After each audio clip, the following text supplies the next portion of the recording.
The number one thing we get asked about is healthy, hearty snack recommendations. In fact, the name of our show was inspired by our response to the constant snack requests. And judging from how parents react when they hear, "Didn't I just feed you?" we are not alone.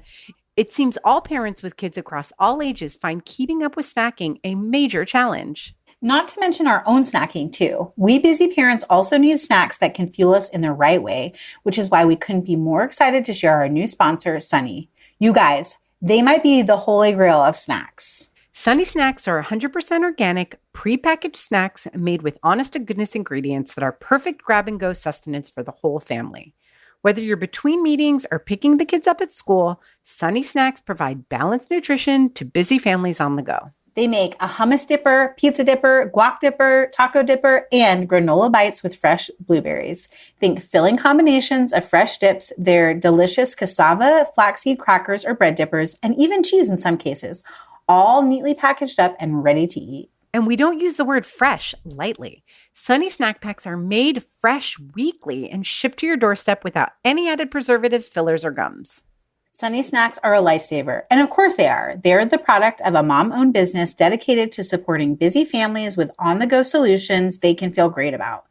Job well done. Our kids are sold, even the teens, and we love them too. Yay! Learn more about Sunny and order the snack packs we're obsessed with at feelsunny.com. Use the exclusive code DIJFY to get 20% off your first order. That's 20% off at feelsunnie.com, code DIJFY, short for Didn't I Just Feed You?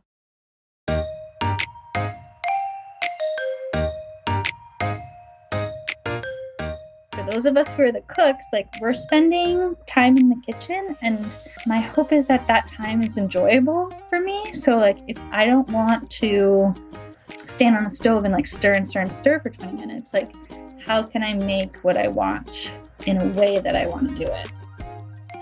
Welcome to Didn't I Just Feed You? A podcast about feeding kids. Hi, I'm Megan. And I'm Stacy. Today we're talking with food writer Ali Slagle about her book, I Dream of Dinner So That You Don't Have to. Doesn't that sound amazing?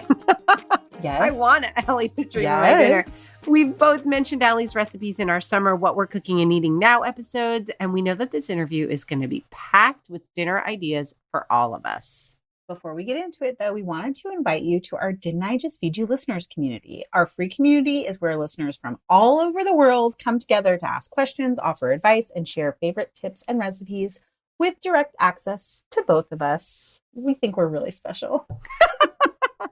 We'd love to have you as a supporting member of our community, too. And if you haven't heard, we've added several new support options this summer, including access to just our private podcast feed, new recipe access, and more. So if you haven't checked it out, be sure to visit didn'tijustfeedyou.com/community to get all the options and details on each one. And if you can't join our community or become a supporting member right now, you can always support Didn't I Just Feed You by leaving a rating or a review. Or just listening. Or just keep on sharing listening. This episode with someone you love, sharing your favorite episode with someone you love, whatever. It's all good. Whatever you can do. We love it all. We do, as long as you keep listening. Listening, especially because we're going to talk to Ali today. I'm really excited about this. We had a really long conversation before we recorded with Ali about this book that, I don't know, we both thought was a really, really interesting one. Yes. And we'll share more after we talk with Ali, I think. Yeah. But okay, a fun question. Do you ever actually dream of dinner? And like, would you consider that a good thing or a bad thing? Like, is that actually a nightmare? I do. I mean, it's different seasons, right? Yes. Okay. I am that person who dreams of dinner. I was actually recently listening to the episode we did on all the things we do on the weekend to make weeknight cooking easier. And I was laughing so hard because you were like, I have a prediction. All of my suggestions are going to be really practicals, and are going to be about flavor and fanciness and fun stuff. And that is like, I think that has a direct relationship to being someone who dreams of dinner. Like, I do. I wake up and I'm like, can we eat good things today? And I really like my food to taste delicious. Like I'm not great at good enough dinners as a human, but as a mom, I have absolutely gone through long periods of time where good enough dinners are what we live on. And I will say that when the boys were younger, that used to not feel good. And as they got older and as I became more sort of comfortable with myself, I was like, yeah, okay. Like that's just the way that's the season we're in. That's the way it's going to be. And it is very freeing, especially as someone who dreams of dinner. You can be like, yeah, this is not like the end all be all. Like there's going to be, and I think a lot of it isn't just about confidence in yourself. It's confidence, I don't know, like maybe as a mom and realizing, when they're little, that they're going to go through different phases, but they come so fast and unexpectedly that you're like, is this going to stick? How long? Da, da, da, da. And once you get in a rhythm, at least for me, especially with 2 kids and balancing both and their personalities and work, like once I finally got into a groove, which took me a good ass long time, like years, I was like, okay, whatever season we're in now, it's definitely going to change again. There are plenty of opportunities. I don't have to freak out about what's happening now around how they eat, around how picky they are, around what I'm getting to eat, around how tired I am, around my cooking inspiration, which is a big part of my identity. How do you feel? Do you dream of dinner? I never dream of dinner. Never. Well, I think, okay, in sleep dreams, I never dream of dinner. I recently had a funny dream where I was building the world's largest cheese platter with my friend here in Chattanooga who owns a nonprofit called The Chattery. I have to tell you that is the most on-brand thing you have ever said in your life. That's so freaking amazing. I can't even deal. It wasn't a nightmare, though there was like stress in it. Like she was yelling at me. We were yelling at each other about the cheese, but like it seemed fun in the dream. But I do find myself daydreaming about dinners or thinking about dinners like when I'm on a walk or... Okay, I should have clarified that I meant daydreaming too. I don't think I actually dream of dinner. Okay, but yes. Although I could see you, having a dream about like, this time you were in Italy and you had this thing and you wake up and you're like, okay, we're having this for dinner inspired by this dream. So I didn't even question it. But I think what I dream of, and this is sort of like what you were saying, but just with a slightly different lens, what I dream of, what I wish for, hope for, and like covet in a lot of ways is like those weeks, and they're few and far between, which is what makes me really appreciate them, where I feel like I just nailed meal planning. Like I'm using up stuff that's in our fridge, in our pantry. I'm trying out like 1 or 2 new things, whether it's a side dish or the main dish that I'm excited about, or I think is exciting for my kids, like something that they've requested or something that they love to eat. And it doesn't feel daunting to do dinner, like dinner's sort of like mapped out. I don't know what to call those kinds of weeks, but it's just like being in flow with dinner. And especially, we've been getting back into school at this point. I feel like October is often the time where I can finally hit that stride, like right before the holidays. We're firmly in fall cooking weather. We have like a routine dialed in for school. It's not craziness of the holidays yet. So there are certain times of year where I feel like those weeks are more attainable. And I dream of those times. I love those times too. October, also August for me happens to be a time because we don't go back to school till September and we tend to travel early in the summer. And so I feel like by the time we're done traveling and settle back home and everyone's calm and, then in August, I feel like, that's when I finally get into my summer cooking and I love it. And same fall happens in October. Then there's a big ass dry spell, right? Because it's really hard to be inspired. Cooking too. And like menu planning for like having holiday gatherings. That's one of your that's strong different suits. Though. That's different than dinner. It is. But okay, so getting back to Ali and her book, we'll talk about this more with her. I feel like in a way that I can deeply relate to and appreciate. Ali's book seems to be inspired by a romantic conception of family that she has from watching her mom and her grandmother cook. Ali doesn't have her own kids. She's not cooking for her own kids every night after night. So in some ways, this romantic piece is something I really deeply appreciate and gives me the warm fuzzies, but then as the practical mom side of me kind of chuckles at. At the same time, she still manages to write recipes and call on you in a way that brings up exactly what you're talking about. Those weeks when you're in sync, you're using things up, you're planned, the recipes are simple, they don't have a lot of ingredients. She writes this beautiful line in the intro that's basically like, I'm going to treat those vegetables that are about to go bad with just as much, grace and excitement as I am the farmers market stars and celebrities.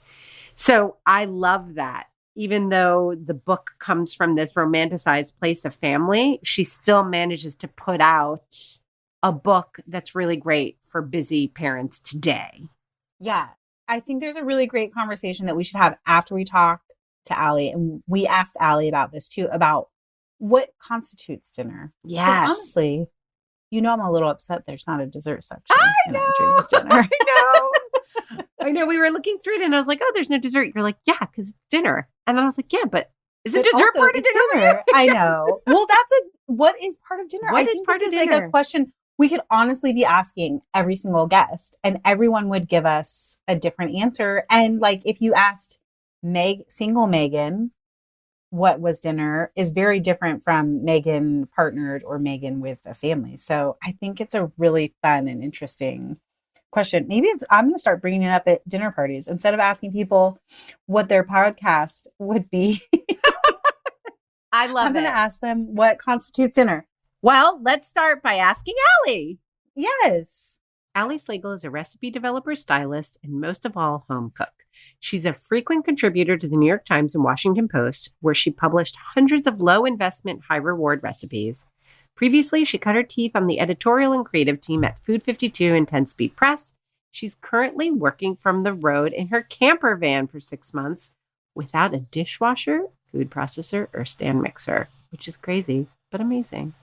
Welcome, Ali. Ali, the name of your fantastic book is I Dream of Dinner, So You Don't Have to.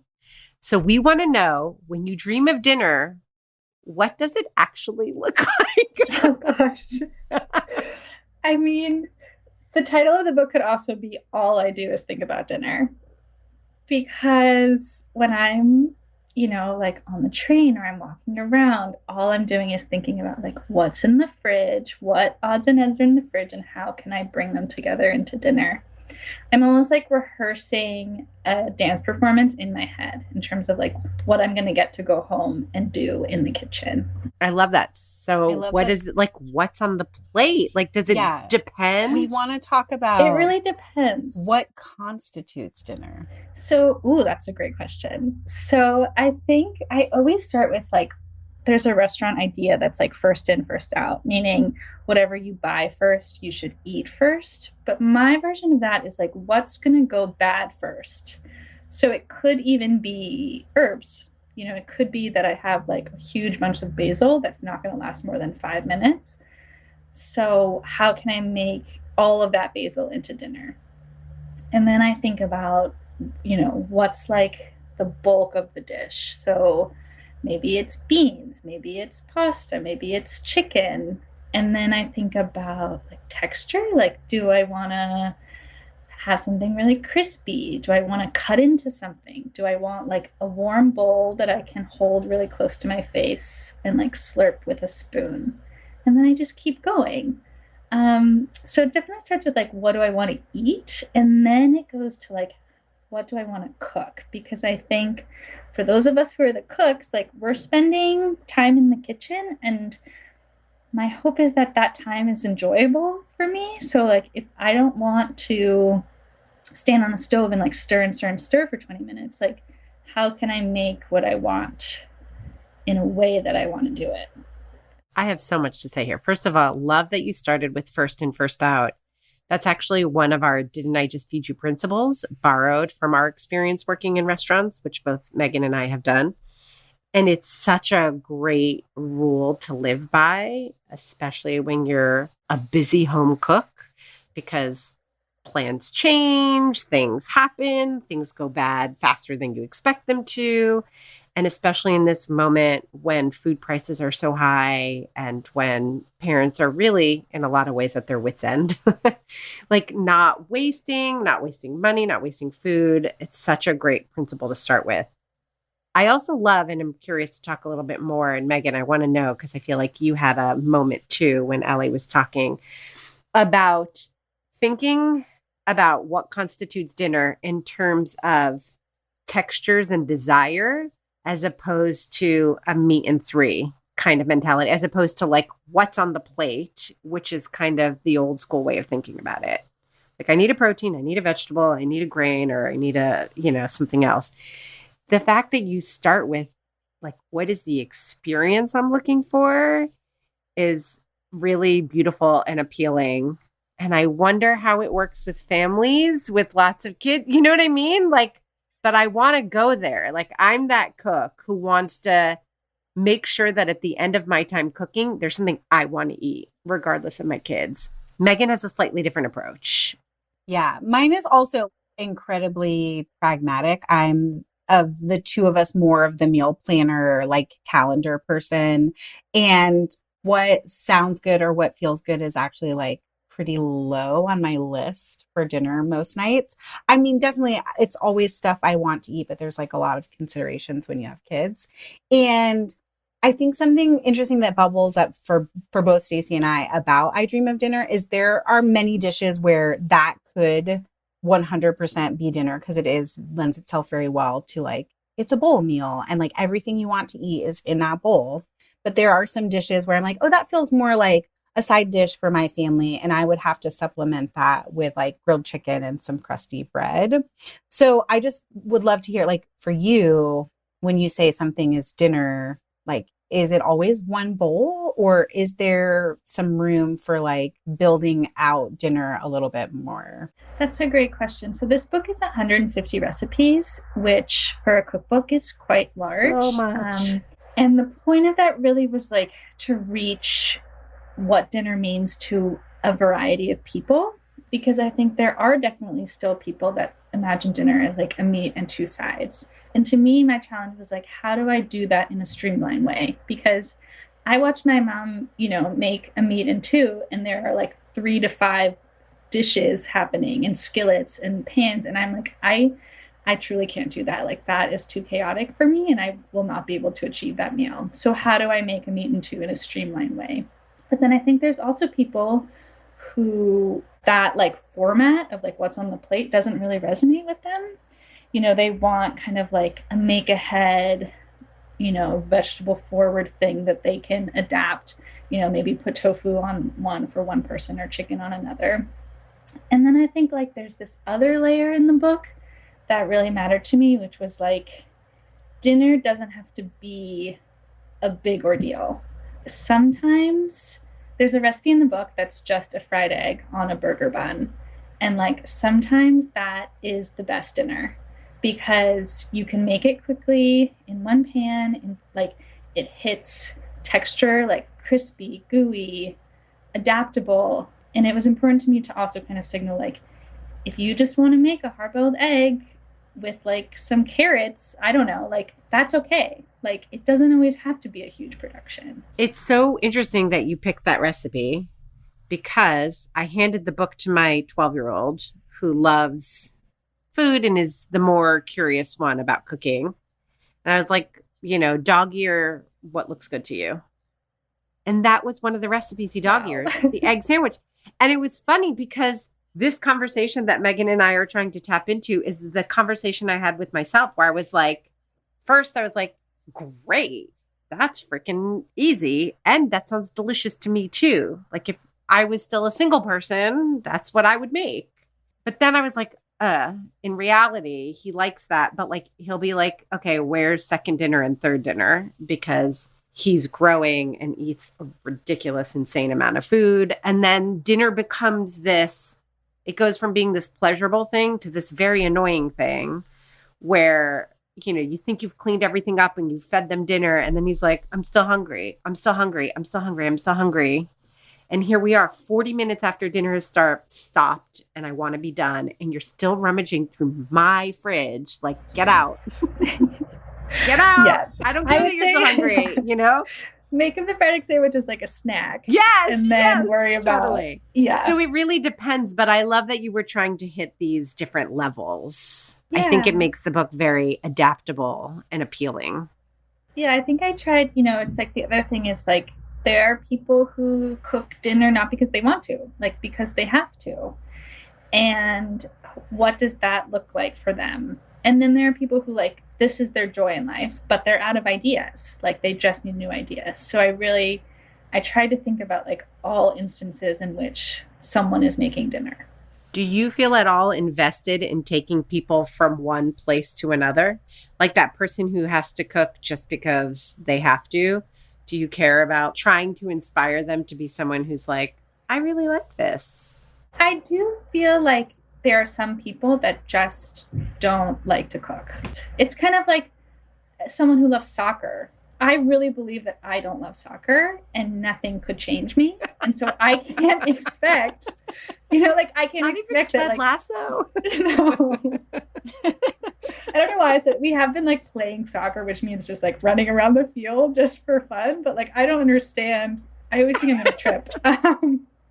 So I do think it's more like, it's kind of like for some people, it's like doing the laundry. Like, how can you make doing the laundry like a good 20, 30 minutes of your day? Like, I acknowledge that for some people, dinner is just a chore. And how do you make it feel not like a chore, even if it is? Before we get into the rest of this week's episode, let's take a quick break to hear from this week's sponsors. Stacy, this year, fall and winter mean back to the classroom, sports, after-school activities, and even fall and winter holidays. Masks optional.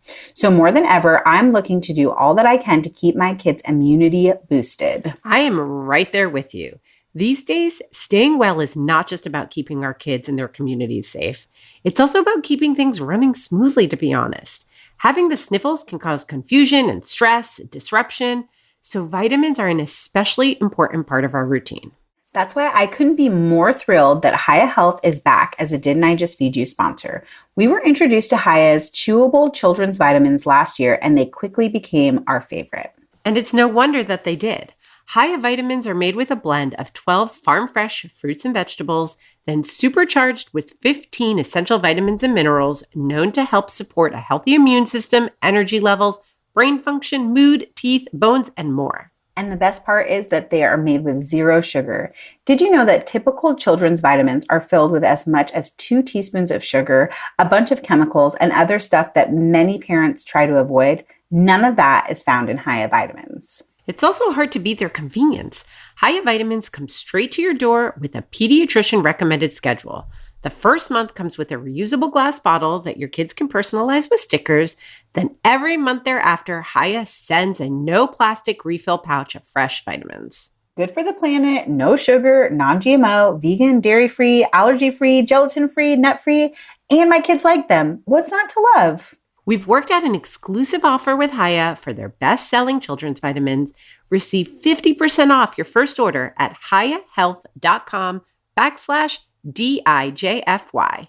This deal is not available on their regular website. Go to hiyahealth.com/DIJFY and get your kids the full body nourishment they need. Y'all, by now you know that we're huge fans of KiwiCo. And actually, it's not just us. Our kids are big fans too. And Yummy Crate, the latest KiwiCo subscription line, has only made them even more excited to tear into their monthly KiwiCo delivery. Even better than the kids being excited, Yummy Crate has gotten my daughter so excited about cooking that she's looking forward to helping prep school lunches and even help make dinner on some nights. That's amazing. And you know what, Megan? We have proof of that too. This summer on Instagram, we shared the burgers that she made with one of her recent Yummy Crates. And I say that counts as full-on dinner help. Plus, they looked delicious.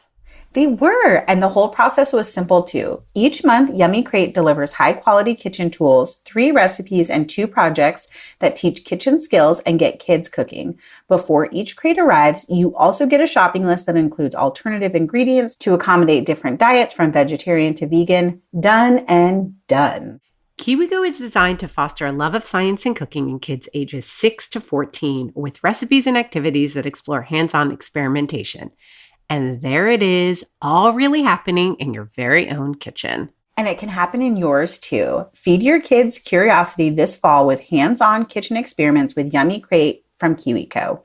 It's easy with no commitment. You can pause or cancel anytime. And Didn't I Just Feed You listeners get 50% off their first month plus free shipping with the code DIJFY at kiwico.com. That's 50% off your first month at kiwico.com.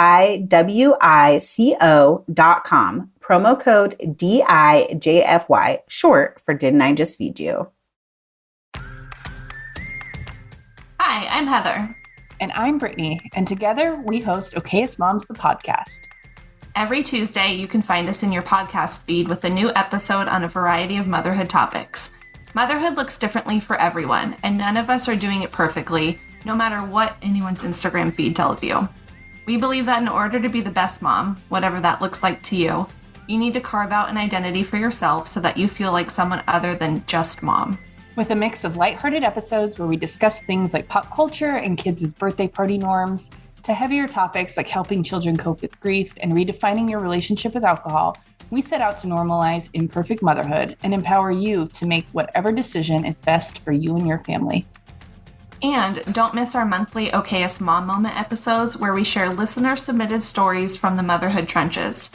You know, those moments that we all have that leave you saying WTF, or the times you got a dirty look in public for letting your child do something that they, quote, shouldn't do.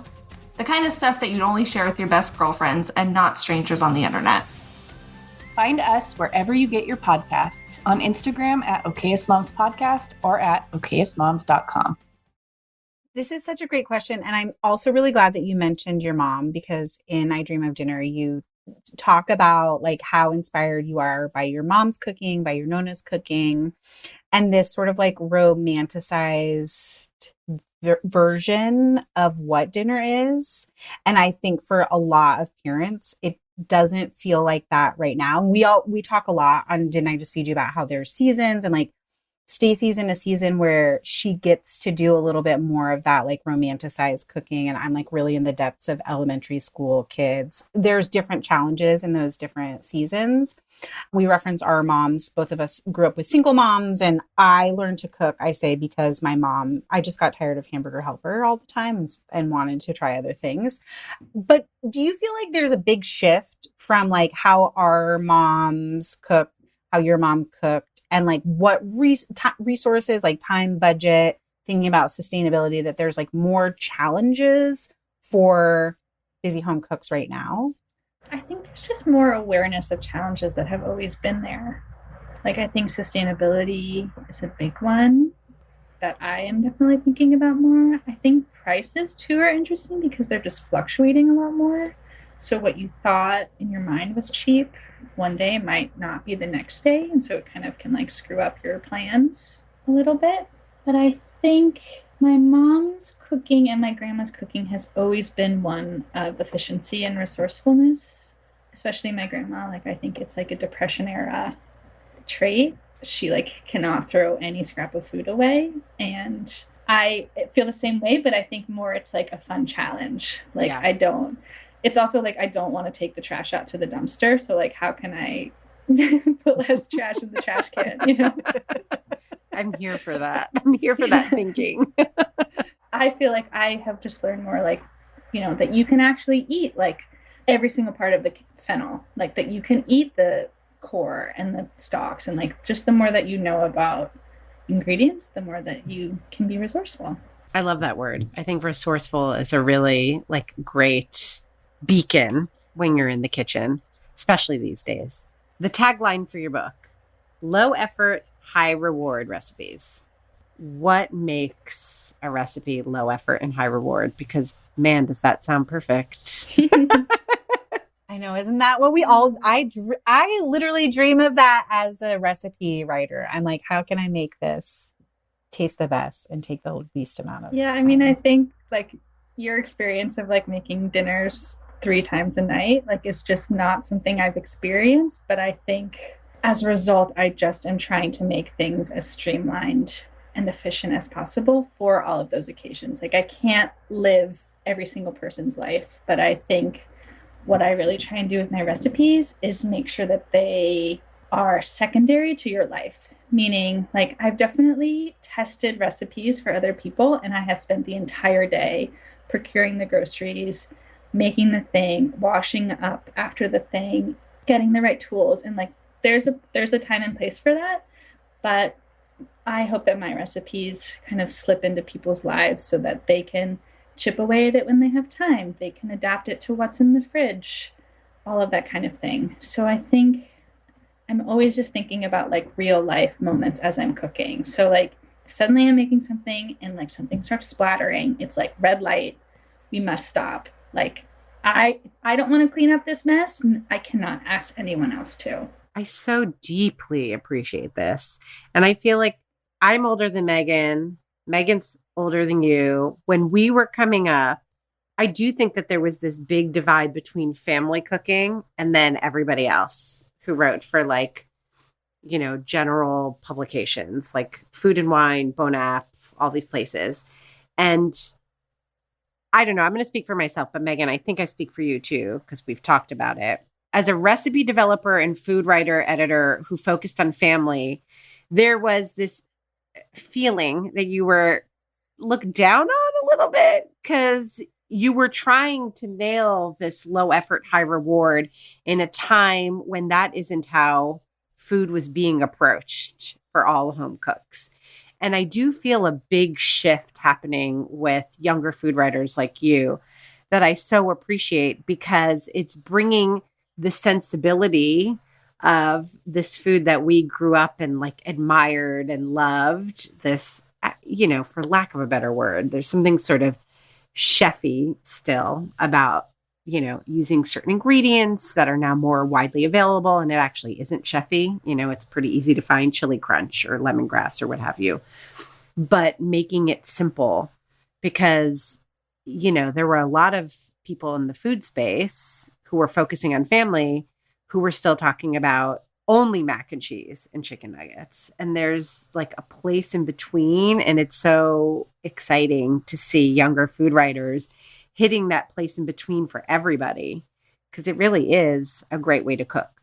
But can you get specific with us about low effort, high reward? What does that mean? Does that mean a certain number of ingredients you should be looking for? Does that mean less chopping? Does that mean having certain things on hand? Yeah, so all the recipes in the book are fewer than 10 ingredients in 45 minutes. And I also try and think about like the number of processes that are happening. So I try and only make you do at most 2 things, meaning there's a lot of chopping and something on the stove, or you're putting a sheet pan in the oven and you're making a sauce. So like once you start getting into 3 things, I start feeling like it's a lot to manage. But at the same time, like a lot of dishes are balanced with 3 things. So it's figuring out like how can you get at those 3 things in fewer steps. And there's definitely, in terms of low effort too, I also think about the grocery shopping. Like to me, grocery shopping is an effort and that is time in your day. So how can you not spend a lot of time grocery shopping if you don't need to? So I'm thinking about what substitutions can happen, and also maybe not like if I can't give you all the substitutions that can exist for a recipe. There's so many ways you can riff on the ideas, but I'm more trying to give you like the structure of a recipe so that you can see how to adapt it for your life. So to that end, the book is organized by main ingredient, because I do still think people, like as much as I think about like what's going bad first, I do still think people think first, like what's the big thing on the plate. Whether that's chicken or beans or something like that. And then beyond that, in the book, there's techniques. So basically how I turn that main ingredient into a meal. And my thinking there was like, if you understand the root, like the blueprint of a recipe, you can use that blueprint with whatever you have, because sometimes reading a recipe is the effort. Like sometimes that is the thing that will just not happen some nights. And like, you know, the way my mom cooked, like she was kind of winging it, but she actually knew what she actually did have a plan. Like she understood techniques that she could use with certain ingredients and then adapt it flavor wise. So my hope is that the book is organized in a way so that you have that formula if you choose to use it.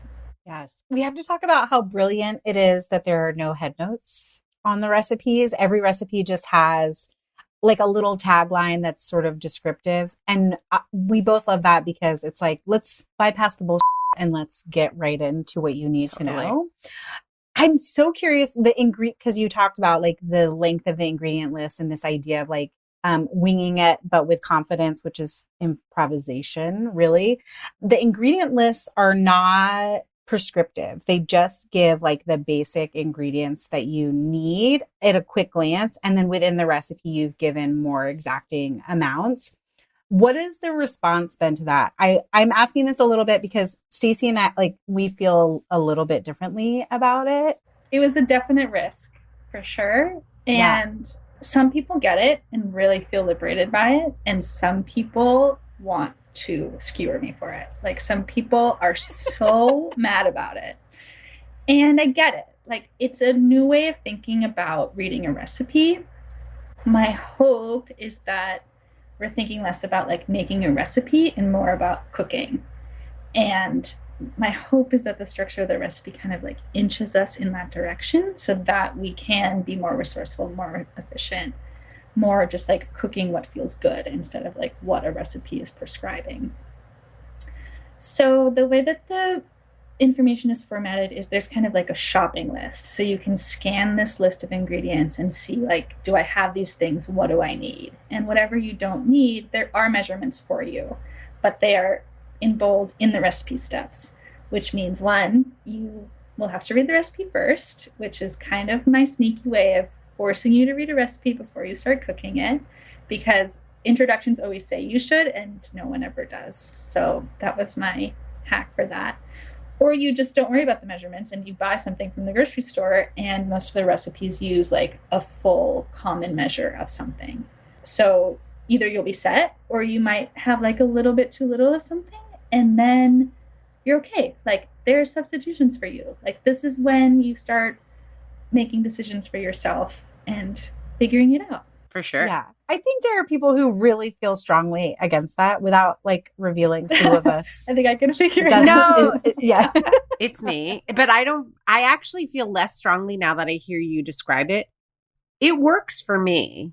I'm so ingrained in thinking about an audience. I mean, my first cookbook is called Make It Easy. Like I so come from a place of thinking about, and like every single bad review was about like, well, this is just too simple for me. Like I think about people who don't want to cook, but have to because they have kids. And I think I'm moving, you know, like all of us, like my cooking's evolving, my work is evolving. Now that I have older kids, I wrote Make It Easy when I had 2 small kids, you know, and my sister doesn't love to cook. And now she has 3 small kids. And she will just get on the phone and rail with me about recipes. She's like, just tell me what to freaking do. Like, I don't care. Like, I don't want to learn to cook. I don't want to improvise. Like, the minute I have to think at all, I'm annoyed because she has a 3-year-old, a 4-year-old, a 5-year-old, and an 8-year-old. So she just, you know, it's not where she wants to spend her time. But I love what you're trying to do. And I think that, you know, that's always the hope that when you love cooking the way the 3 of us love cooking, you know, you do want to be practical, but you hope that people will eventually start to love cooking. Like if we could just help them get kind of a handle on it, the same way that like my personal trainer hopes that I'll eventually one day be like, I feel great and I love to exercise because there's a reward. And, you know, I just never do. But that's just me. Like I feel like I'll always hate to exercise. And she just has to deal with that. But for her profession, like, it's great that that's her aspiration. I love that there's like this thing here that's I'm digesting about the people who don't like to cook and like what they want from a recipe versus like getting them to feel confident enough that even if they hate cooking, they know what to do in the kitchen without a recipe. So I'm so curious, Ali, like what for people who like want to be better at winging it, who want to be better at improvising, what are tools like hardware, pots, pans, etc., and ingredients that make improvisation easier? So in the back of the book, there is a list of every single pantry ingredient in the book, and they're organized by the main thing that they contribute to a dish. So I think instead of thinking about like, this recipe calls for ketchup and I don't have ketchup, what do I do?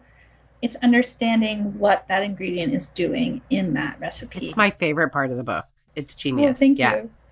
So I think like if you have a grasp of what each ingredient does, or you just look at this list, you can understand how you can swap within those sections. So if you are looking for something spicy and you don't have sriracha, like what's another like spicy thing that you can add? And the point of the recipes is that they're flexible enough that they can adapt in that way. So I think instead of thinking about like, do I have this ingredient, which I think is like how my mom cooks, like, well, if I don't have this one ingredient, I have to go to the store because this is how I make this thing. It's more thinking about what each of those ingredients is doing. And then I think in terms of tools, like I'm really lo-fi on the tools. I don't have a stand mixer. I don't have a blender. I don't have a food processor. Like I think a knife and a cutting board, one big skillet. I would go for cast iron. I didn't grow up with cast iron, but I have come around to cast iron as the most multi-purpose skillet.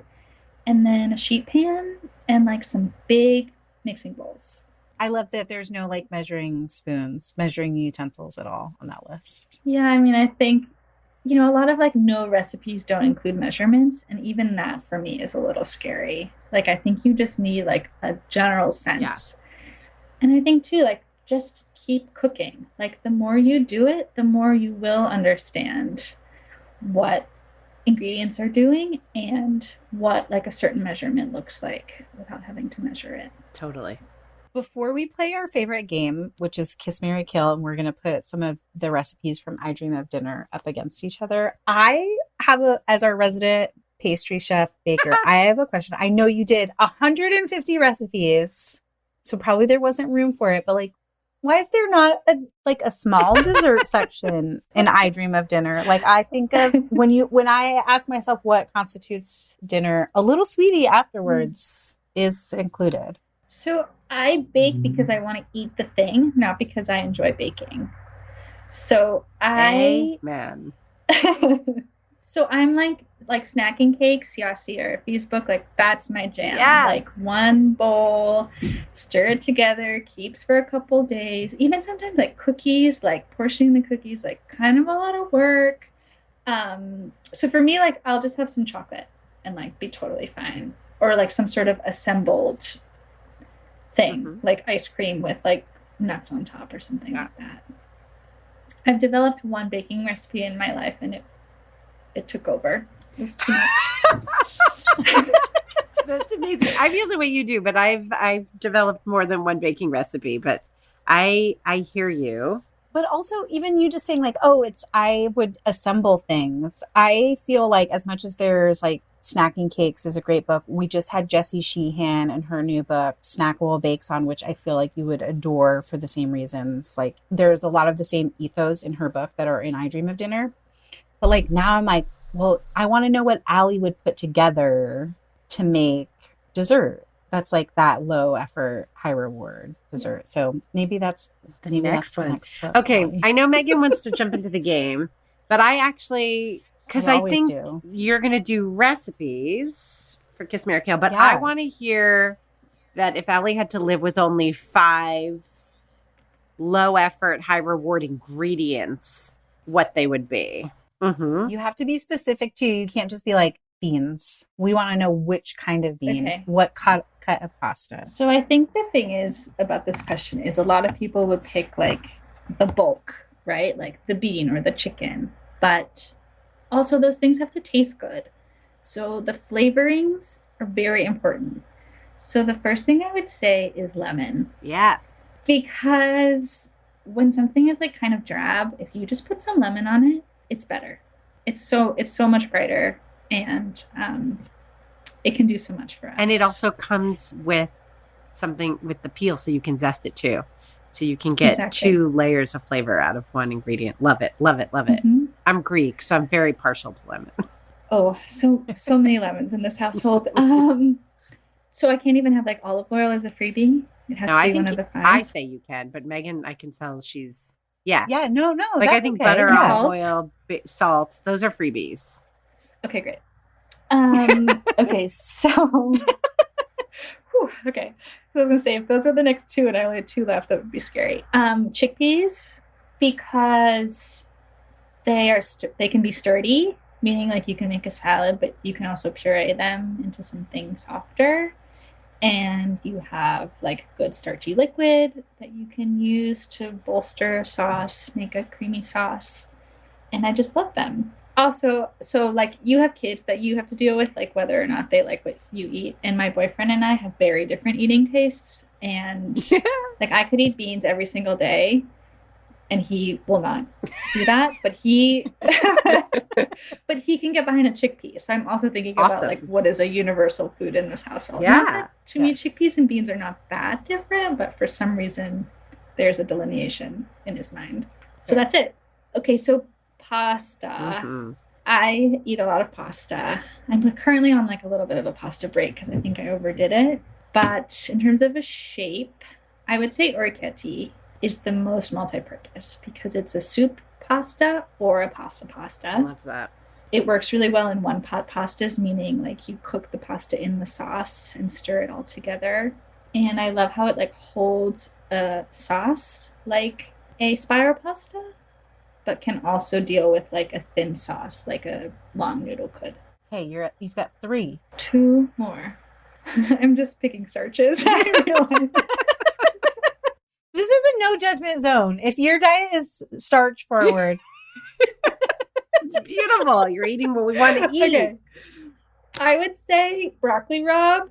Ooh. I was thinking kale or broccoli rabe, and I think broccoli rabe is kind of something that I always have around because it lasts pretty long, and similar to beans and pasta, it can be like a cold dish, like you blanch it and just dress it in oil and vinegar, or it can be a soupy thing, or you can add it to truly anything to add a vegetable. But I do think like a dark green vegetable is important to my arsenal. Is that 4? Yeah. 1 more? That's 4. Yeah. Is there anything like really essential I'm forgetting? Eek. No, it's really like I think my list and Stacy's list would be different too. So it's more just like what it's really narrowing down the things that you love and lean on. Okay, so eggs. How could I forget? I eat eggs a lot because they're fast and there's so many things you can do with them. And they feel inexpensive in comparison to meat, but they are a good source of protein. Totally. Yeah. We love eggs. We did a whole like how to turn eggs into dinner episode this summer. Yeah. Because of how much we both love them. There's an egg chapter in the book, and I think some people are kind of like, some of these things are breakfasty, but whatever. It's called breakfast for dinner, people. Yeah. Don't worry about it. Get on it. Get around it. Okay. So our favorite game, and then we will let you get on with your day. Kiss, Marry, Kill. Are you familiar with this game? Okay. So I've got 3 recipes from your book. I tried to pick things that I've cooked too, so I have a little bit of an opinion on them. They are the French onion white bean bake, sloppy Lenny's, and the 50-50 buttered noodles and greens. I would marry the sloppy Lenny's. I just, like, there's something about that recipe that I cannot quit. Yeah. There's just so many, like, big flavor additions, like, so many strong flavors that make it so appealing. And in contrast to, like, the softness. So, like, the flavor is loud, but the texture is very quiet. It's very comforting. And it feels, like, familiar, but also new. I feel like have family who loves sloppy joes. Sloppy Lenny is the way to go. Yeah. I would kiss the French onion bake Because, well, I'm kissing some onions. I think it's like, I wouldn't make it every night, like there's something like a little extravagant about it. I think it's the amount of cheese that's happening. And also the type of cheese, like Gruyere feels fancy to me in a way that like I might not always have Gruyere. And then I would kill the buttered noodles and greens. Yeah, I feel surprised a little bit surprised when you say how much you love pasta, but also maybe it's the season that you're into where you're like, that's true. No. I think it's like as like a back pocket pasta, my personal inclination is to go more the like olive oil, garlic, chili direction more than butter and cheese. Which is another one that Oliver dog-eared. Ooh, so yeah, you and Oliver have obviously need to break bread together. He picks all of my like starving, nothing in the house, like scramble dishes. Yeah, that's good because one day he's gonna be a 22-year-old guy, probably living that life in a very real way. Some friends came over like during the day, like at lunchtime, and they were still here at dinner time, and they have a 1-year-old, and I kind of was like, I guess I'm gonna make them dinner. Like, I guess this is what's happening now. And I made just aglio olio with like a salad, and they were just like, what is this? Like, this is incredible. Awesome. And I was like, ladies, it is garlic, chili flakes, olive oil. But it really is that good. It's all you need. That is all you need. Ali, thank you so much for joining us today. It's a pleasure, and your book is fantastic. Congratulations. Everybody should go out and buy this book. Stat. Thank you so much.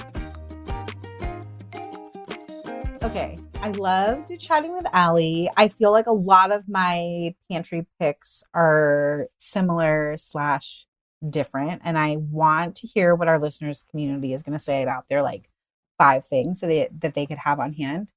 But I think there's still something for me lingering. And I ask myself this question, even like in planning meals and thinking about what I want to cook versus what feeds my family, which they're not often the same thing.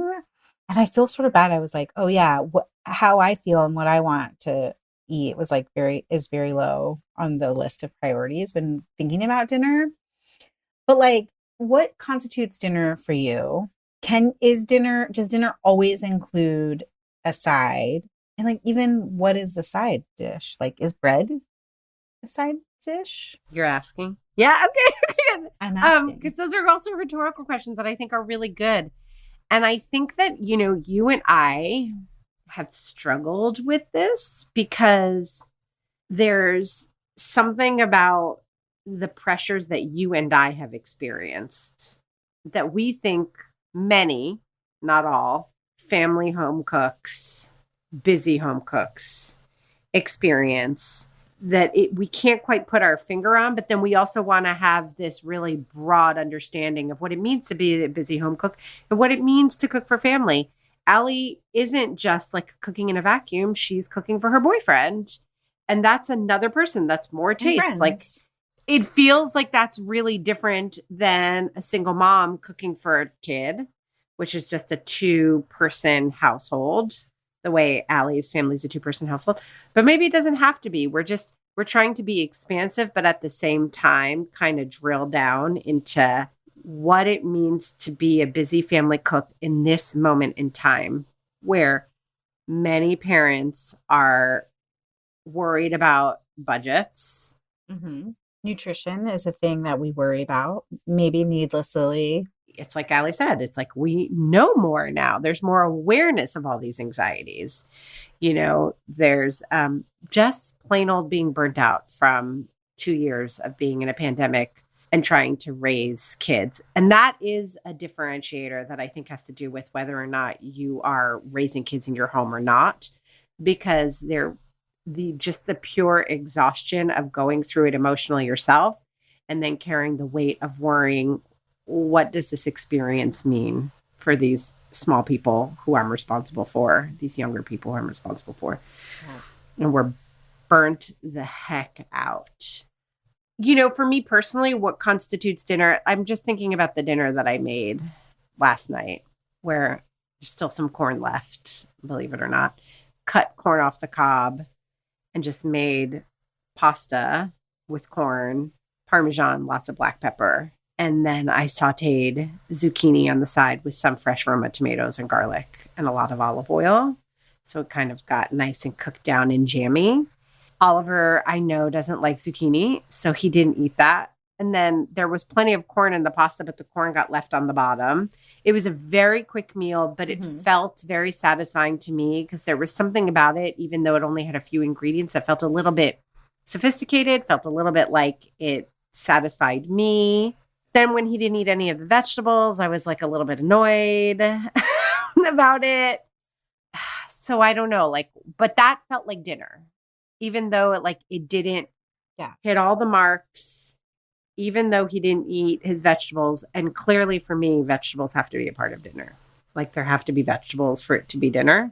I have a hard time when there aren't vegetables. So I don't know. I feel like as long as I'm putting vegetables on the table, that's dinner. There has to be plenty because we're all big eaters. Right. And I guess what plenty means kind of varies, but there has to be heft. And if it's a one bowl meal, it still has a lot of elements.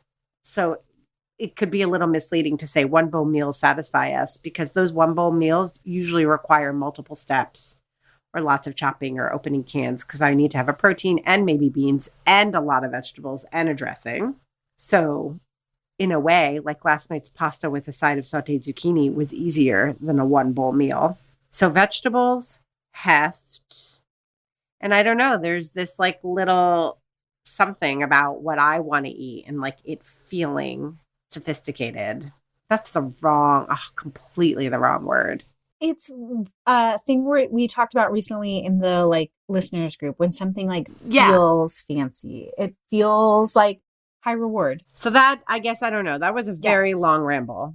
That's what constitutes dinner for me in this moment in time with a nearly 13-year-old and 15-year-old. Yeah. I think when I say this is the question of what is dinner is something I've grappled with for a long time is also because sometimes I'm looking for the egg sandwich permission slip. You could just eat bread and egg and that could be dinner. Sometimes I want to feel that feeling. Yeah, and you don't. That's interesting that you don't. I don't. I made Western omelets the other day for dinner.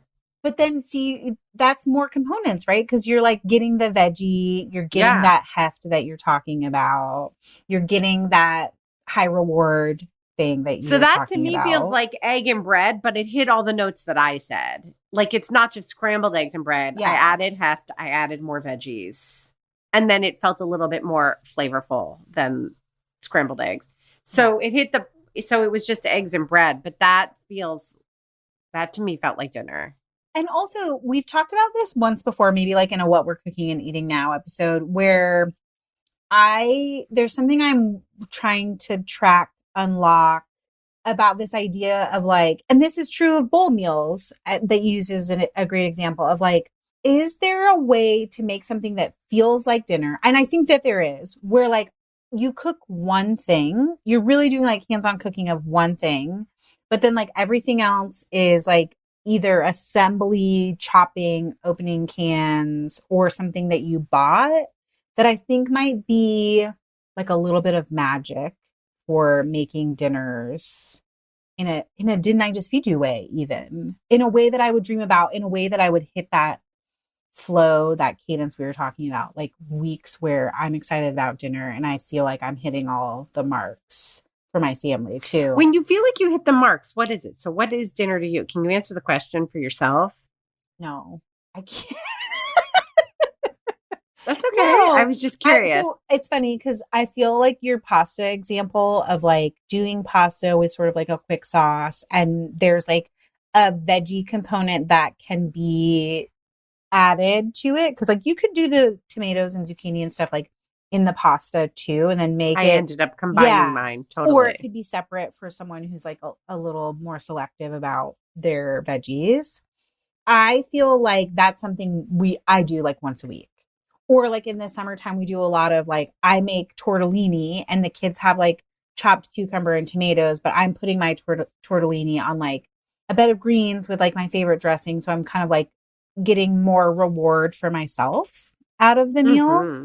Totally. And that is one of those, I probably is on my meal plan on the weeks that I feel like I'm hitting my stride of like, okay, we're doing this pasta, but it's got some heft because it's tortellini, or because I'm going to do some ground beef with it or some canned beans.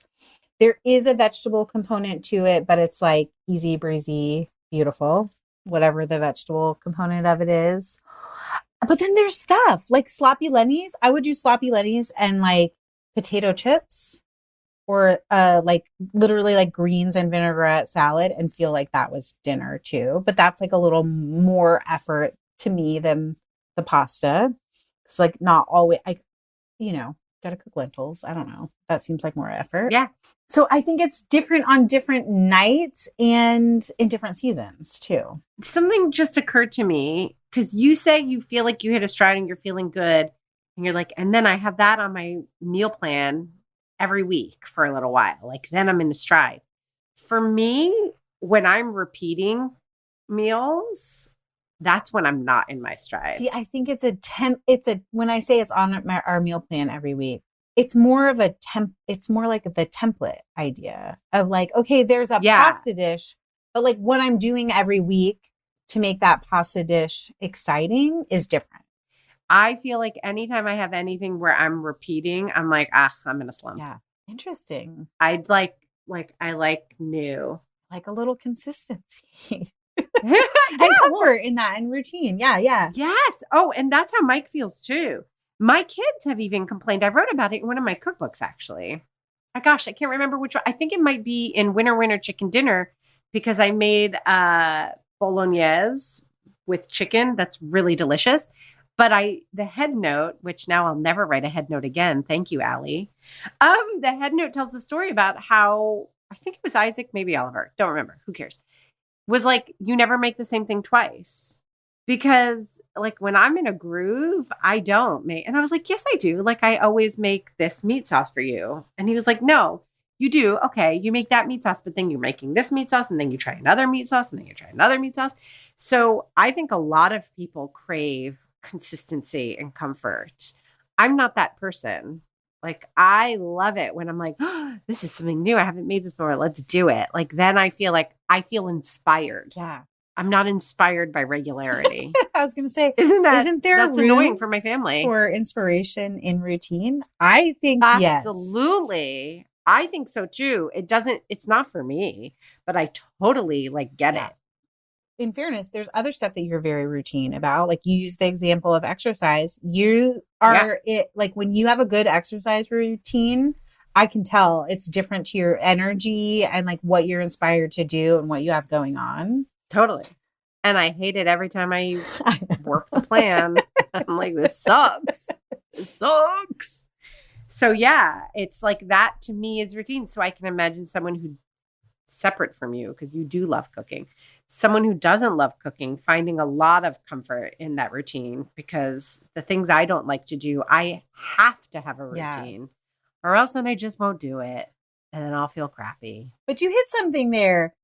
The people who don't like cooking, a routine and a template is sometimes helpful to them. And I think that's where even the concept of like a meat and three comes from. It comes from like a long line of people having to just like put dinner on the table and be like, check, check, done, and done. Absolutely. I'm so curious what our listeners group is going to say. I am too, because I also think this ties in, and we're not going to talk about it anymore, but I think it ties into Ali's ingredients list. It does. Thing as well, right? Like if you don't like cooking, maybe does this work for you or does it not work for you? I think it's interesting. And I think that what's cool about this book is I really do believe it works for a huge span of people. And you can't say that about tons of cookbooks. So I think people should grab it. We'll also be sharing a recipe. Yes. Right? So if you're someone who's part of one of our community options that gives you access to recipes, you will find a recipe there. We're also going to link to the Sloppy Lenny's recipe that was published on kitchen.com. I've definitely linked to it before, but it's a good one. It's a good one. Yeah, it's a good one. And I think that gives people a sense of how she's writing her cookbook. So you don't have to necessarily hit the library or invest in the book yet if you just want to see what we're talking about. Because I'd love for people to give it a try or at least give one of her recipes a peek and then tell us what they think. Okay, though, I'm scrolling down right now because I want to look. They definitely formatted it differently on Kitchen, like in Kitchen's recipe format. Oh, they did? Than the book. Ah. So it'll be a different feeling, but hopefully Okay. the recipe we'll share in the community will give you more of a taste of the format because I think that's really interesting. And I have to say, as someone who I know, I just said I love routine. I tend to like things that are prescriptive.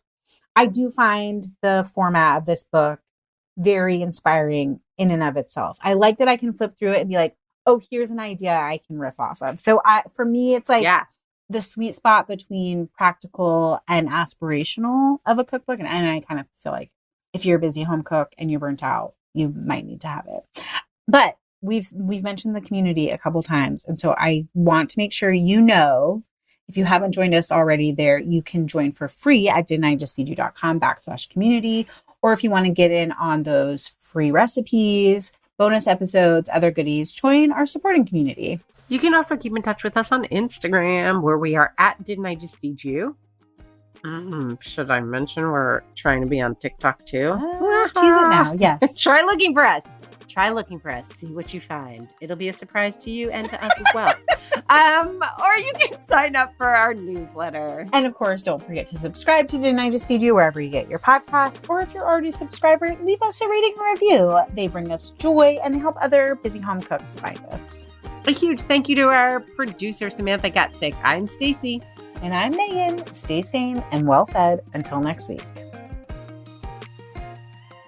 Be sure to subscribe to Didn't I Just Feed You wherever you're listening. And don't forget to rate and review.